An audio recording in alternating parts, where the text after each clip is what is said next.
We are at Baycare Ballpark at Phillies spring training in Clearwater with brand new left-hander, well, brand new to us, Jesus Luzardo. Thank you for being with us. Yeah, thanks for having me. Here, when we get that a little bit closer to you. There it is. There we go. Thanks for having me. Yeah, of course. So it's like a new job for you, right?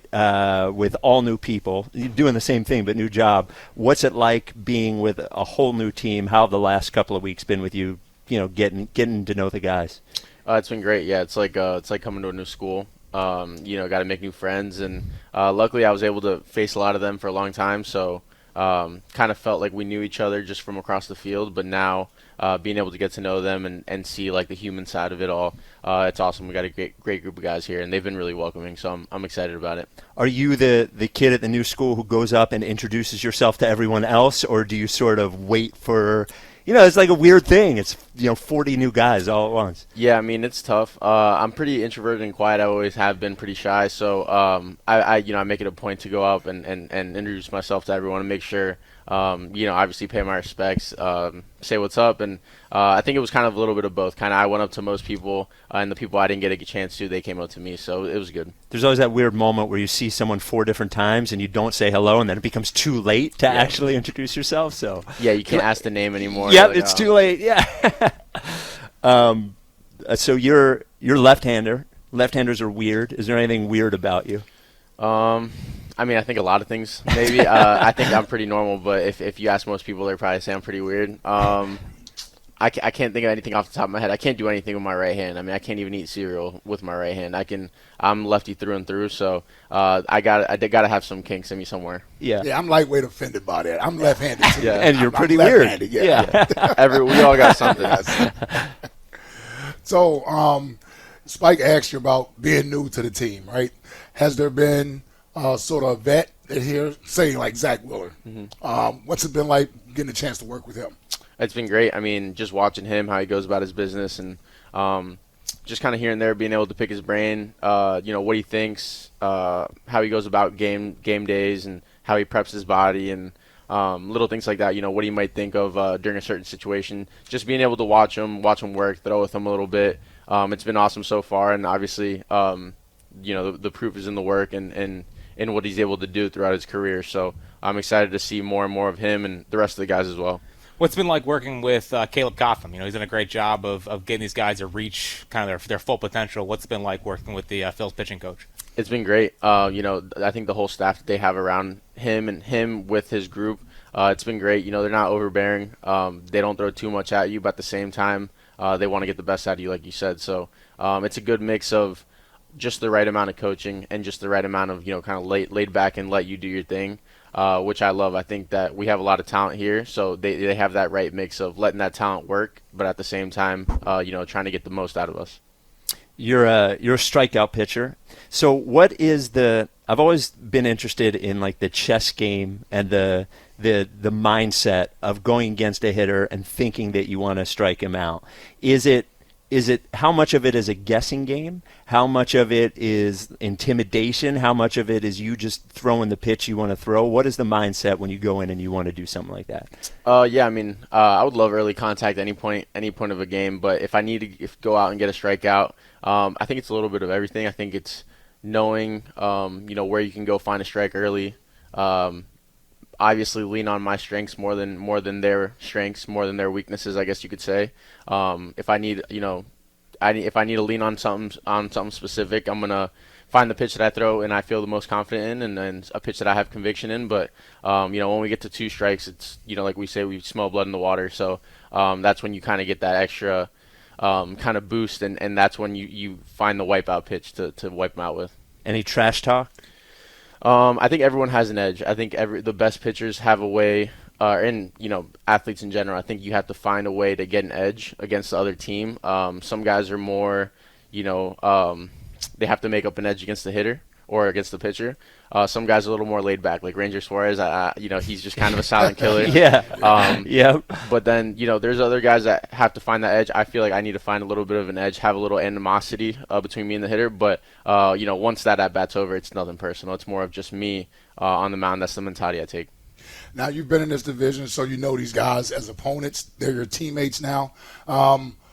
What made this team sort of attractive to you and made you want to be a part of this team?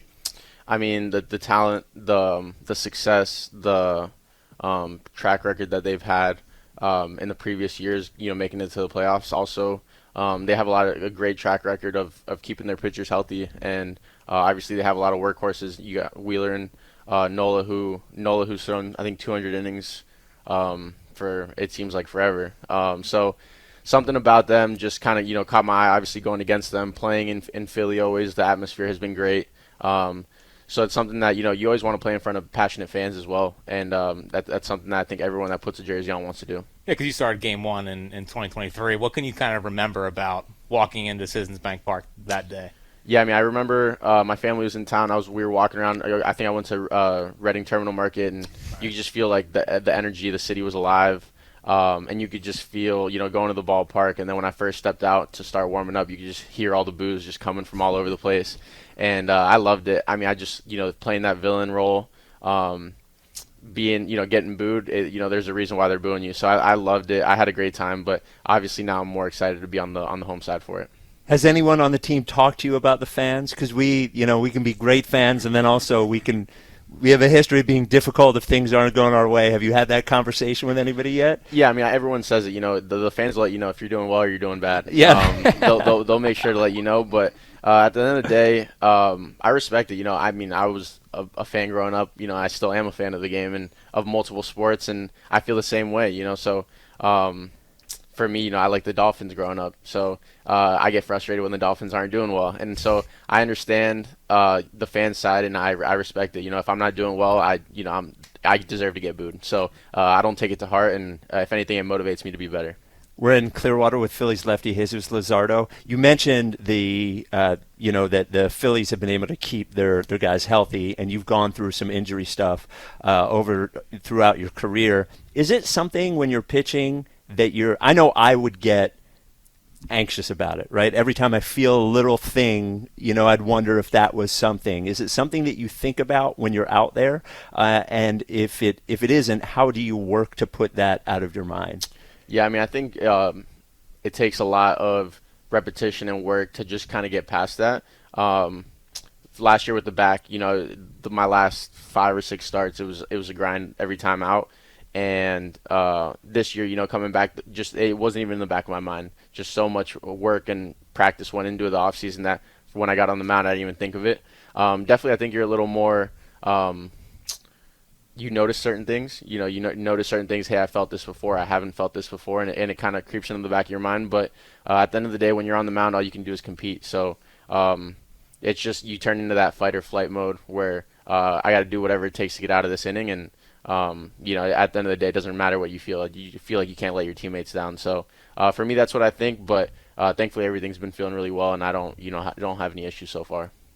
What's the sense in the clubhouse? I know it's still early in spring training. We had a difficult ending to the season last year, losing to the Mets in that divisional round. I'm wondering what the sort of the mindset of the clubhouse and of the team is going into this season. Yeah, I mean, I think everyone's been really positive. Everyone's feeling, excited about this year, looking forward to this year. We think we have a great team, a lot of talent. Most guys are coming back from last year, and I think everyone's looking at it with a positive outlook, and obviously frustrated with how last year ended. From what I've understood and from what I see, but I don't think that that's in the back of anyone's minds, and I think every time we take the field, we think that we're the best team out there. Your first spring training start was electric. I think I watched it 3 times. Yeah, you talked about it a lot. Yeah, it's top of mind. Yeah, kind of freaking out. Up to 98 is beautiful. It looks like you have kind of worked on your changeup a little bit more. Like, have you developed that pitch more this offseason to kind of go with the fastball and have like a nice 7-8 mile an hour difference on those pitches? Yeah, I mean, I think early in my career, I was just my last couple years in Miami, we did more of it, and we developed my changeup more. But early in my career, it was just kind of grip it and rip it, let my stuff play, and try to overpower people. Now it's understanding that I don't just need to lean on my fastball, my slider. I could have a changeup that, growing up, my changeup was always great. Kind of got away from it.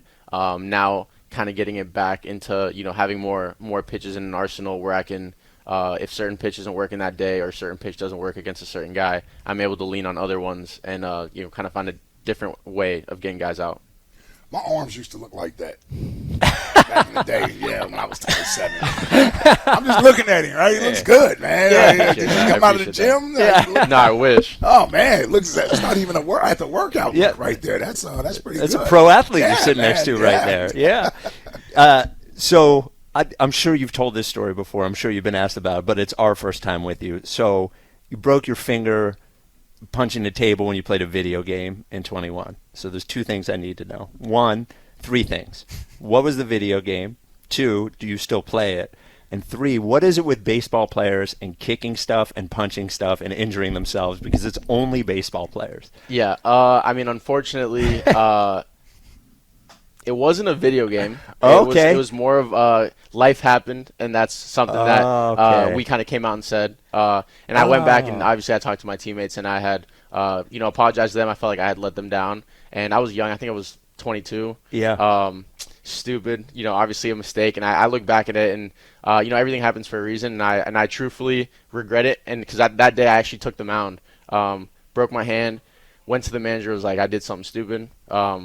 But I need to come out, and I'm not gonna, let the bullpen wear this. And he's like, all right, let me out there. Obviously, So you pitched with the broken hand. Yeah, pitched with the broken hand. Wow. Didn't go well, obviously. Yeah.